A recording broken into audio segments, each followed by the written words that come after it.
Thank you for joining us for The Journey is Real. My name is CJ Peterson, and we're here talking to real people with real passions and real hearts. Today, our guest is going to be Carrie Cowan. She's going to be talking about her passion, which is juvenile diabetes. Carrie, I have a few statistics I like to put by you and make sure that they're accurate because they seem astronomical to me.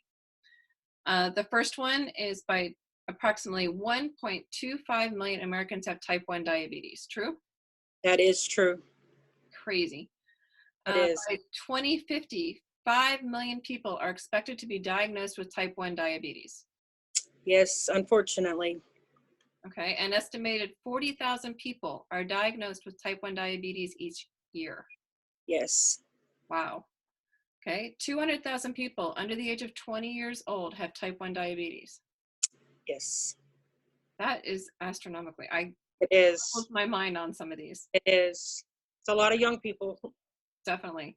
By 2011 and 2012, 17,900 children and adolescents under the age of 20 were diagnosed with type 1 diabetes. That's right. There was a 21% increase in people diagnosed with type 1 diabetes between 2001 and 2009 under the age of 20. Is that true? It is. There's, we used to just never even hear about it. You never knew anybody, hardly anybody with type 1. So That is just crazy. By 2050, 600,000 people under the age of 20 are expected to have type 1 diabetes. yes. There are $14 billion in type 1 diabetes associated $14 billion in type 1 diabetes associated healthcare expenditures and lost income each year. Yes, it is crazy expensive and no end in sight. It's the insulin is ridiculous. The way how much it costs. Okay, less than a third of the people with type 1 diabetes consistently achieve target blood glucose control levels. Is that accurate? That is true. With all the technology with the CGMs and insulin pumps and all the technology and all the advancements they've made, unfortunately, still it is very difficult to manage. Sugars just go high and low just for no reason at all. And so it is literally they save their own lives every single day. And you mentioned another statistic when I was talking to you before we started. What was that about eyesight? 98% of all type 1 diabetics will suffer some sort of vision loss within 15 years. Wow. So, yeah, and that doesn't mean complete blindness, but some sort of vision impairment within 15 years of having type 1. So it nearly impacts everybody's vision. So it's very serious, and something that pretty much is going to happen to anybody that has type 1, and some type 2 too, but we're here today to talk about type 1. So right. Can you take a little bit of time and explain to us exactly what juvenile diabetes is and why it is a passion of yours? Well, I kind of got our family got baptized by fire, unfortunately. My granddaughter Brooklyn, she's 12 years old, and Brooklyn was born on my birthday, May 7th. She's the best birthday present I ever received.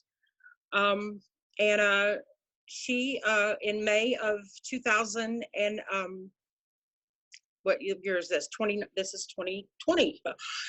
In May of 2018, Brooklyn, we were having a family birthday party at our house in East Texas, and Brooklyn was very just acting very odd to us. She seemed really, now looking back, she almost seemed drunk. And just really really dazed and just out of it and just not herself. And we were having a family birthday party, and she was freezing cold, and she was wrapped up in a blanket, and she just wasn't feeling well. That was on a Sunday, and we left and went home, and she was living in Arlington at the time with her mom. They got home, and Brooklyn started getting sick and throwing up and having some symptoms like she had some sort of virus. And her mom took her to the emergency room, and they told her she had an upper respiratory infection, gave her some antibiotics and an inhaler, and she didn't get any better. The second day she took her to another doctor. The doctor gave her some different medicines, and she wasn't getting any better. And on the third day, she took her to another emergency room, and they diagnosed her and told her that they gave her the wrong inhaler, and they gave Brooklyn some steroids. And Miranda took her home and took her to the apartment and was going to go to the pharmacy and get Brooklyn's steroids filled, and got a call to turn around and come right back, and came back and Brooklyn was unconscious. Whoa.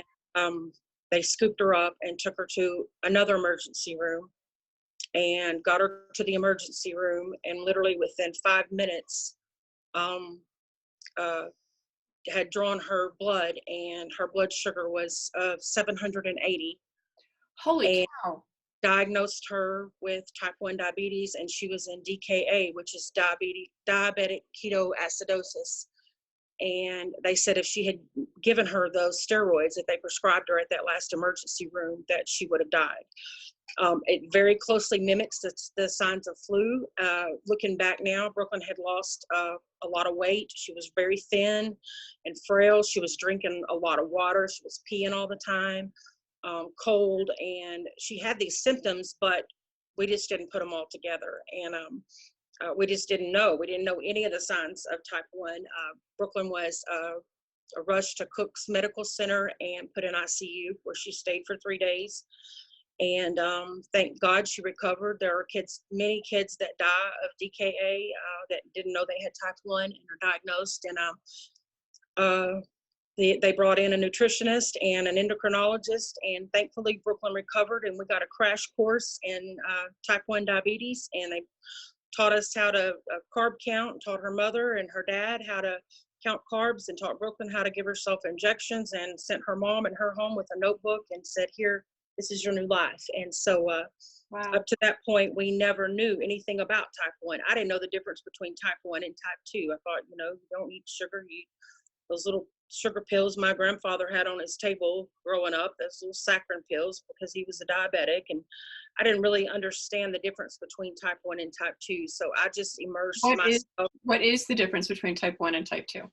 So type 1 means that Brooklyn's pancreas no longer works. Her pancreas has completely quit working, and her body is completely insulin dependent on her given insulin to replace the insulin for depending on how many carbs she eats. So she counts carbs for whatever it is she's eating and replaces that with insulin.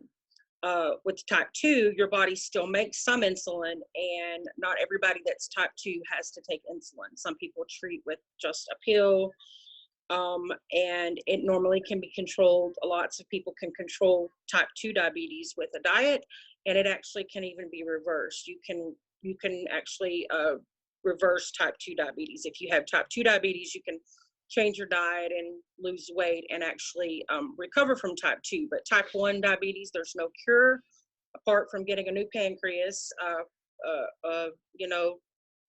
There is no cure for type 1, and she will be on insulin the rest of her life. So that was one of the things that was kind of frustrating for us once we learned the difference, and we started helping Brooklyn learn, is that so many people try to give you well-meaning advice. We had people telling us to give her cinnamon and let her drink okra water. That'll fix it. Don't give her, and don't give her any sugar. She can't have sugar anymore. Make sure you're giving her sugar-free this and sugar-free that. And none of that's true. Brooklyn eats a normal diet. We do try to make sure she eats healthy, and she makes better choices and healthier choices, like all of us need to be doing.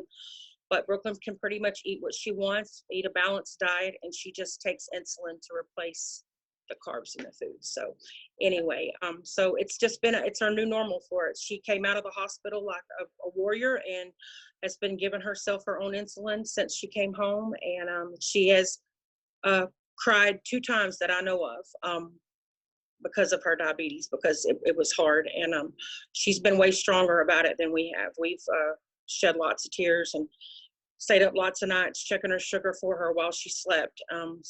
Anyway, but it affects the whole family. Your whole family is affected by it. It doesn't just affect her. So anyway. Well, I learned about Brooklyn's situation back, was it last January is when I started that? And I was like completely on board with what you were doing. Can you explain to everybody what it is that you're doing to help Brooklyn with some of the costs? Yeah, so after Brooklyn was diagnosed, and she had been diagnosed for a few months, we started looking into the idea of getting Brooklyn a Diabetic Alert Dog. I learned about these diabetic alert dogs that could alert Brooklyn when her sugar was high or low. And I thought, wow, how do they do that? So I started reading about them and watching videos of people that had diabetic alert dogs, and um, learning that these dogs are actually trained to alert high and low blood sugars 30 or 45 minutes before their monitors even pick it up. It's a Crazy, small thing. crazy, crazy. Um, so I started looking into them, and the first thing I was surprised to learn is that insurance didn't pay for it. I thought, what? So insurance didn't pay for it, even though they're considered like a medical device. Insurance doesn't cover any part of it. And then Crazy. I started looking into how much they cost, and they are very, very expensive. Uh, Ballpark. yes, they are. They're very expensive, and for a good reason. Number one, not just any dog can be a medical alert dog. It takes, a dog has to have certain, traits in order to be a good medical alert dog. And then second, the training that is required for them is quite extensive. So I just decided that something Or, positive. excuse me, about Oh, how much is an alert dog? so with the training and all, upwards of $20,000. Uh, there's some that can go 25. So And uh, people have to pay this out of pocket. yeah, yes. So $20,000 to $25,000 is a good estimate, and that's just the dog and the training. That's not veterinarian care, food, ongoing training, continuous training, Yeah, uh, I'm kind of familiar with transportation. that. I'm kind of familiar with that because my husband has a service dog. And Yes, so, again, the same thing, insurance doesn't cover it. And yes, but it is something that certain people benefit profusely from. Obviously, in your case, Brooklyn benefits with the fact that the dog can sense or smell the levels that she's at and will alert her or alert you guys as to when she's going high or low. yeah. So the thing that really sold us on wanting to get one is that there's something that uh, diabetics deal with. It's a syndrome. It's got a horrible name, but it's called dead in the bed. And diabetics have this something that can happen to them where their sugar drops dangerously low at night, and it actually can go so low that they go unconscious and they're not able to wake up and get help. So the dog sleeps with them and is able to go get help, and go get help and get somebody to wake them up, and then they can actually recover within a few minutes if they get help and get either glucogen or sugar to get their sugar back up, and they recover real quick from it. But if they don't get help, then they can actually die. So that was the extra peace of mind that was made it so interesting for us. So Brooklyn and I talked, and I said, Brooklyn, how about we start a project and we do something and we start raising money to get you a dog? And I thought, we can do this. So we decided on soap. And we decided that we wanted to make soap, and uh, we decided that we wanted to do something natural. And Mike and I had been uh, investigating and researching bees and honey, and wanting to go into beekeeping and honey. And It's one of my passions, by the way. I know. So we're in the bee sisterhood. So I decided we wanted to use honey, and we decided we were going to use goat's milk and honey. So I researched, and we came up with some formulas and recipes that we would try. So Brooklyn and I just decided to start launching, and we launched Be Somebody Brave, and it's hashtag Be Somebody Brave on Facebook as our group. And we launched on January the 12th of 2019 was when we launched our Facebook group, and she and I made our first batch of soap on January 12th that year, and started posting on Facebook for a donation of $5 and get a bar of soap. And people just started sending money and started wanting it, and it's really great. It was really great soap, and people loved Yeah, it. I've got some of it and I love it. Yeah, I got soap. I got a package of like soap, lotion.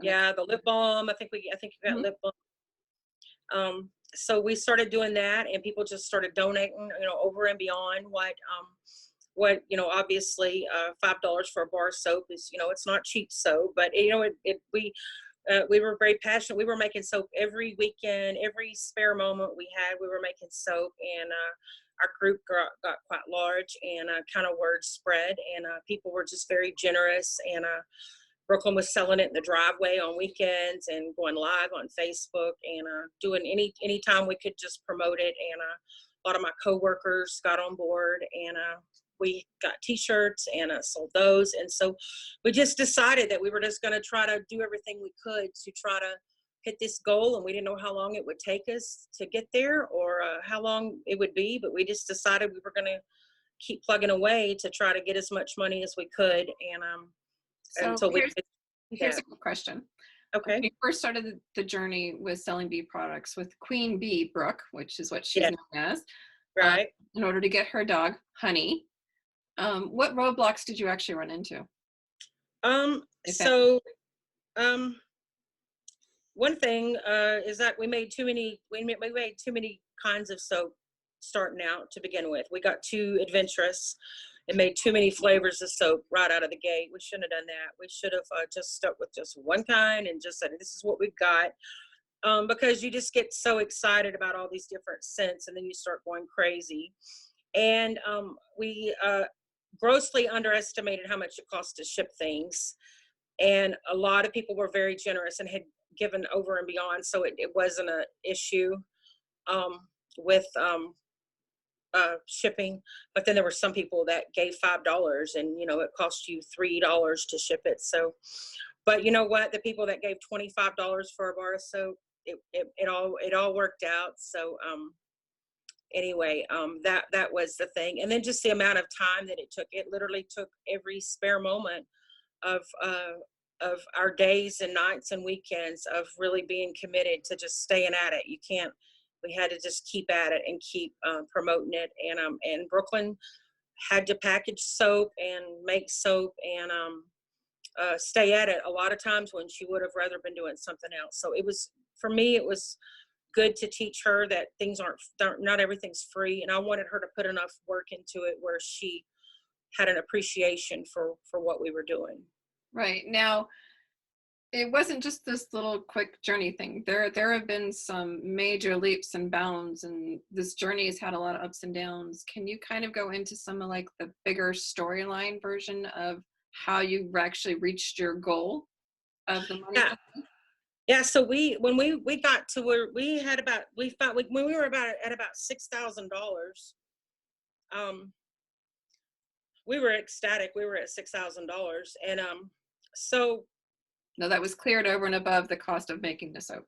Yeah, we had there was a certain amount of that expenses that Mike and I had committed to bearing the expense of as our grandparents. We had this much we were going to spend, and that was going to be our part of the donation or whatever. So we had $6,000. Excuse me, and so there was a little girl that lives in Northeast Texas that had a service dog. Her name is Hannah Westmoreland, and she had a dog named Journey, and someone shot and killed her service dog. Oh no. She is a type 1 diabetic. Oh no. And her mom went out one morning and called Journey in, and he didn't come in. And so someone killed her service dog. So it was a big news story. It was all over the news, made nationwide news. So Jay Novacek, who is a famous Dallas Cowboy running back football player, he and his wife, Amy Novacek, raise Labradoodles, and these dogs are actually raised to be medical alert dogs. They're awesome.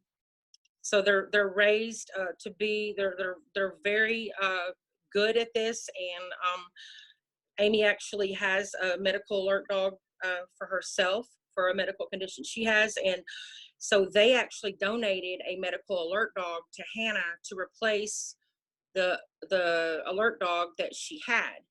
So they gave her dog, and it was on the news. So when I heard that the Novaceks raised these dogs as medical alert dogs, I went online and found Novacek's 84 Labradoodles just to inquire about their dogs and, about their dogs. Because at that point, I had looked into several other service dog uh, providers, and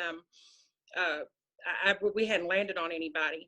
Well, in the meantime, there's a guy named Chris Davis, and Chris Davis has an organization called Sam Search. And Sam Search was founded by him. He has a son with type 1 diabetes, and Sam is his son. And he founded Sam Search after his son was diagnosed with type 1. And they do all kinds of fundraisers for type 1 diabetes. And he reached out to the Westmorelands, who's the family of the Hannah Westmoreland, whose service dog was shot. They reached out to the Westmorelands and said, hey, we want to help you guys get another service dog. And they said, we appreciate it, but the Novaceks have already given us a service dog. And he said, well, do you know anybody else that's raising money for a service dog? And she said, well, actually, there's this lady on Facebook. She's a grandmother, and her granddaughter have been selling soap, and she's raising money to get a service dog. So she put us in touch with Chris Davis of Sam Search, and he called us.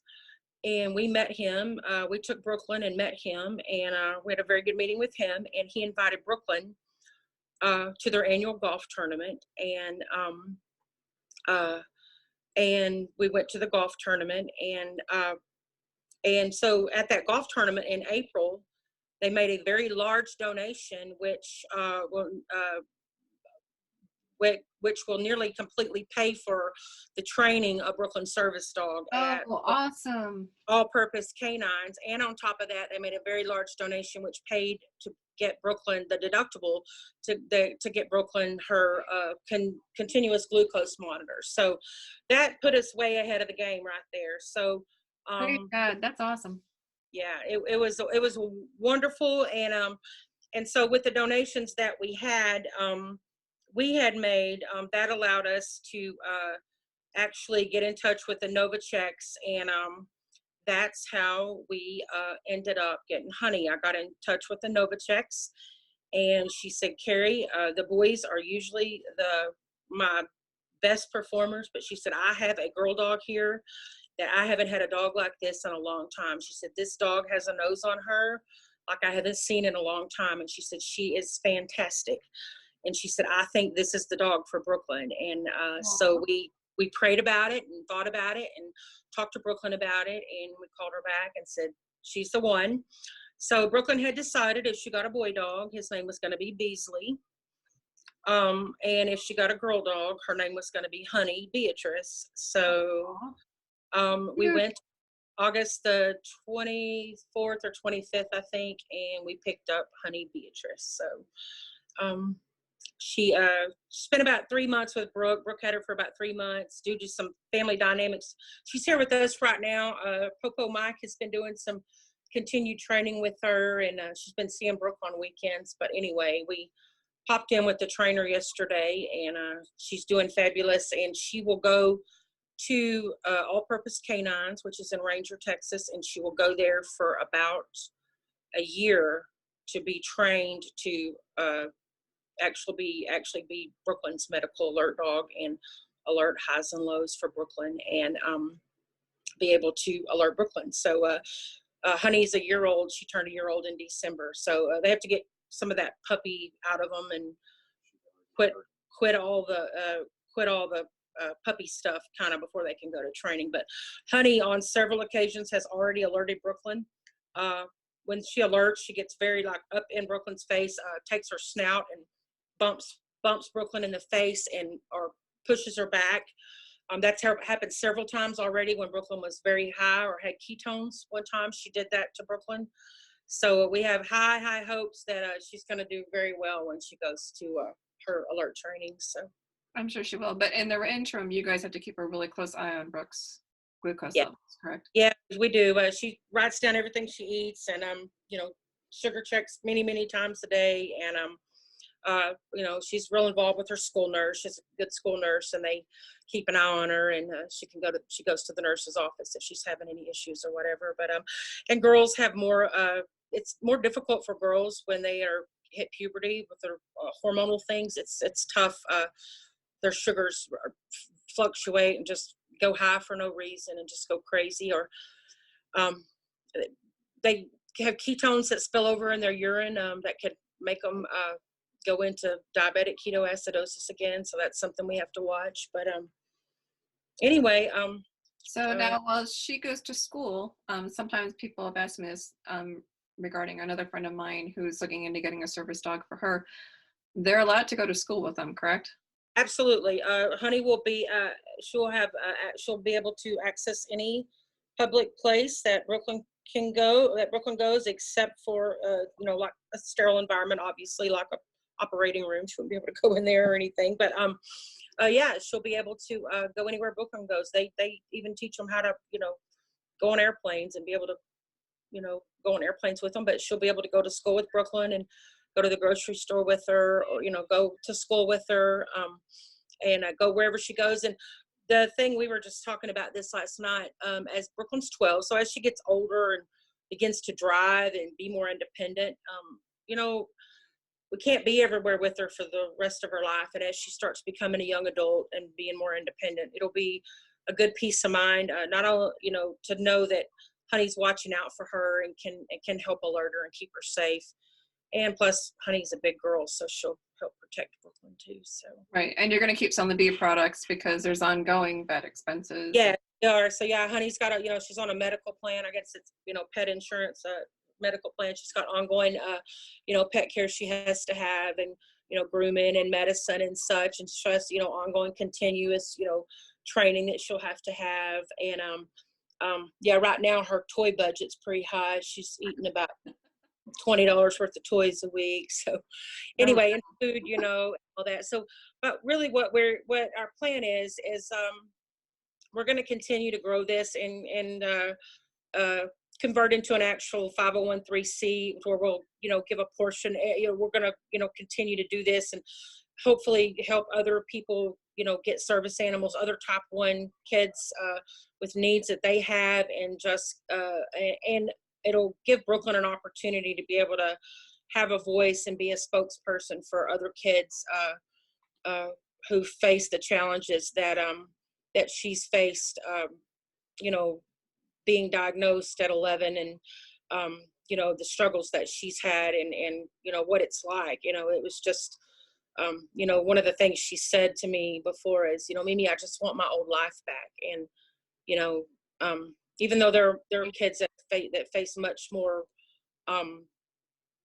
serious diagnosis, this is her diagnosis, and this is what she has to live every day. And it's not mine, it's not her mom's, it's not her dad's, it's hers, and she has to live it. And so we just want her to live the best life she can and have the most normal life she can and have the best chances she can. And if everything we can do to help somebody else, ease the way for somebody else, and for them not to have to ease their struggle a little bit and to help them. And not everybody needs a service animal, not everybody needs to do that, and that's fine. And there's lots of other things that people need and ways we can help.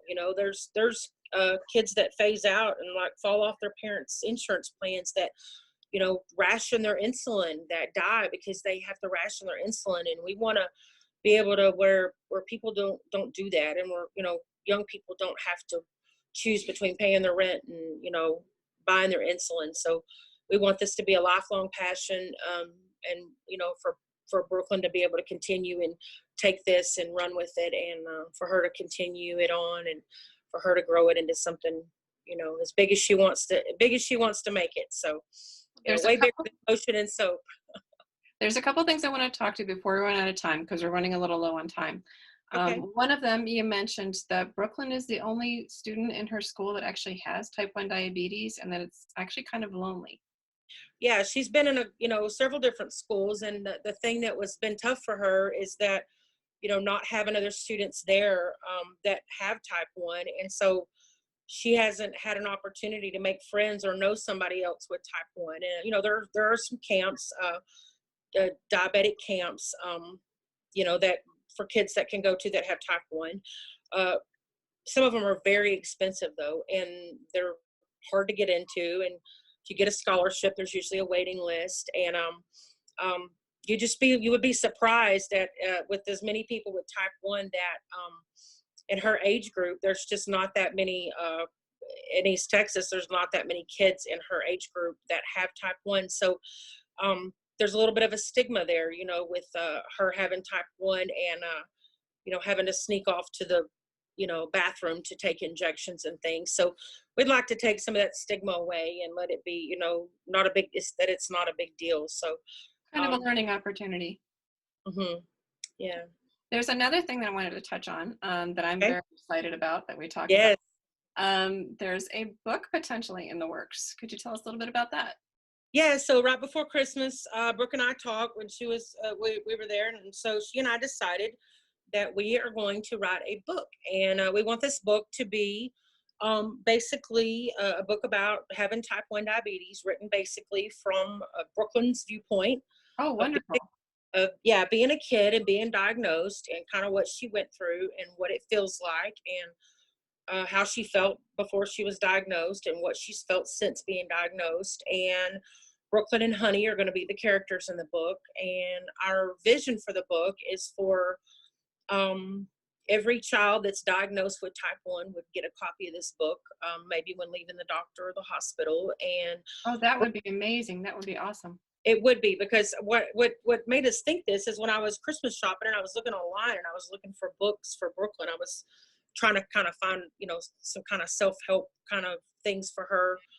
And I was looking for books, type 1 books, and the few books I found, no offense, and to anybody watching this, if you wrote any of those, but they were kind of very cheesy and like very outdated and just did not capture my attention when I went and read a few pages. And I just thought, gosh, there's just nothing out there. And so I thought, you know what, somebody needs to write a book. And then I thought, well, me and Brooklyn should do this. And so I talked to Brooklyn about it, and she was very excited about it.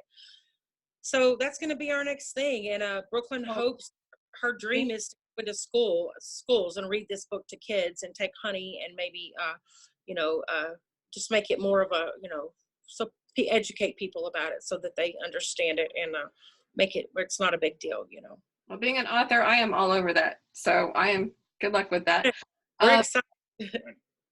Is there anything else? We got just a few more minutes that you wanted to say. Did you mention something about that? We might actually hear from the Queen Bee herself.